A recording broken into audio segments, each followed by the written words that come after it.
আসসালামু আলাইকুম, সবাই কেমন আছেন? এই যে সকাল থেকে আজকে ব্লগটা শুরু করে দিলাম।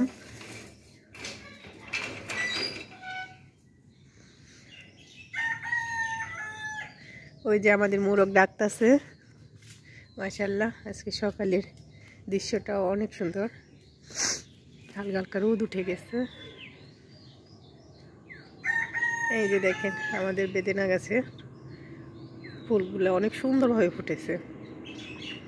এটা মনে হয় বেদেনা হওয়া শুরু হয়ে গেছে। মোরগ ডাকতেছে, মোরগের কটিটা খুলে দিব। দাঁড়াও, খুলতাছি। ডাকাডাকি শুরু করে দিছ না? এই যে খুলে দিতাছি। ওই যাও যাও, খুলে দিছি, এখন দৌড়।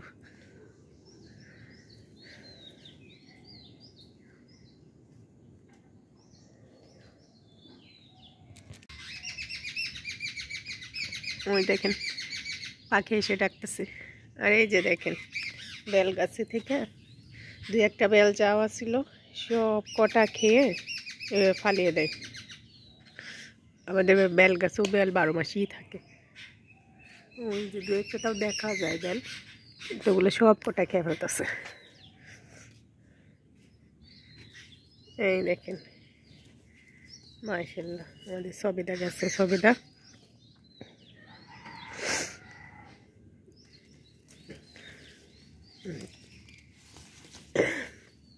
অনেকগুলোই ধরছে, আরো ধরছিল, জান্নাতে ছিঁড়ে ফেলছে। ছোট বাচ্চা তো বোঝে না, তাও এখন অনেকগুলোই আছে। এই যে এই যে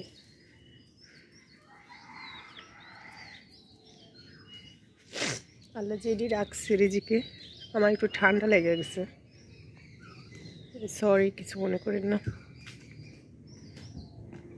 এই দেখেন ওই যে নূর উঠে গেছে, জান্নাত উঠে গেছে। নূর দেখেন বেদনা দেখে জান্নাতে।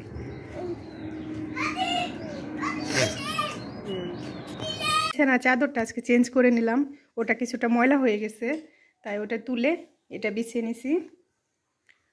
ওটা এখন ধুয়ে রোদ্রে শুকিয়ে দিব। এখন তো বাহিরে অনেক রোদ উঠে, জামা কাপড় দেখা যায় শুকিয়ে দিলে খুব তাড়াতাড়ি শুকিয়ে যায়।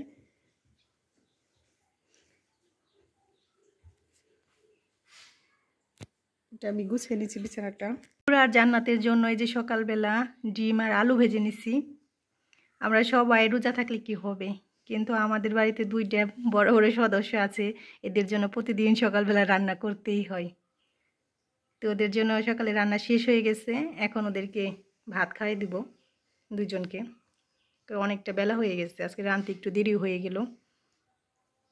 এই যে দেখেন আমাদের রান্না করে কত বড় একটা মাকড়সা আসছে। এই দেখেন বিশাল আকৃতি। নূর, জান্নাত, দেখছো এটা কি? বাড়ির পেছনে অনেক জঙ্গল গাছপালা, আর সেইখান থেকে মাকড়সা ঘরে আসে। এই মাকড়সার জাল আমি পরিষ্কার করে সারতে পারি না, শেষ করতে পারি না, এত মাকড়সার জাল বানায়। হ্যাঁ, ওই যে নূর জান্নাতে দেখেন মাকড়সা দেখে কেমন করতেছে, দেখছেন? এই যে এটা দেখেন বিশাল বড়, অনেকটাই বড়। মাঝে মাঝে আসে আমাদের রান্নাঘরে, এই জ্বালানা দিয়ে আসে। ঠিক আছে, তোমার আর বিরক্ত করুন না, থাকো, কিন্তু চলে যাই একা একা। বিকেলবেলা একটু ছাদে আসলাম আমার এই করলা গাছগুলো দেখার জন্য। এগুলো ছাদে বুনে দিছি আজকে প্রায় 10-12 দিন হয়ে গেছে।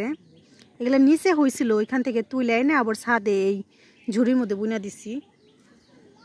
মাশাআল্লাহ গাছগুলো আস্তে আস্তে সুন্দর হইতেছে। এই যে এগুলোর মধ্যে পানি দেওয়া হয়েছে। আমি, মা, আব্বা যে যখন সময় পাই সেই গাছে পানি দিয়ে যায়। তো গাছগুলো আস্তে আস্তে অনেকটাই সুন্দর হইতেছে আগের থেকে। শুরু দিকে কেমন জানি রুক্ষ হয়ে গেছিল, না জানি মারা যাবে, কিন্তু এখন আস্তে আস্তে সতেজ হইতেছে।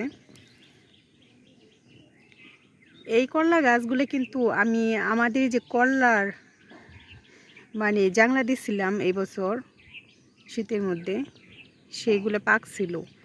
পাকার পর সেই গোটাগুলো আমি বুনা দিছি, আর সেখান থেকে এই গাছগুলো হয়েছে। অনেক গাছ হয়েছে, এক ঝুড়ির মধ্যে তার এত গাছ বুনে দেওয়া যায় না। তাও এখানে অনেকগুলাই গাছ বুনে দেওয়া হয়েছে, দেখেন অনেকগুলাই, 12-13টার মতন হয়ে গেছে গাছ। আর এক ঝুড়িতে তো এত গাছ বুনে দিলে তো গাছের দেখা যায় আকার আকৃতিও ভালো হয় না, সঠিকভাবে পুষ্টিও পায় না। এখন দেখি যেগুলো সতেজ হবে, ভালো হবে, সেগুলো রেখে পরবর্তীতে কিছু কমে ফেলবো। তো আজ এ পর্যন্তই, আস্তে আস্তে ইফতারের সময় হয়ে যেতেছে। আপনাদের যদি আমার ভিডিওটা ভালো লাগে প্লিজ আমার ভিডিওটা একটা লাইক দিবেন, আর আমার চ্যানেলটা সাবস্ক্রাইব করে দিবেন, যাতে আমি আরও সুন্দর সুন্দর ভিডিও নিয়ে আপনাদের কাছে আসতে পারি। ওই যে দেখেন আমাদের ছাদ থেকে বাইরের দৃশ্যটা।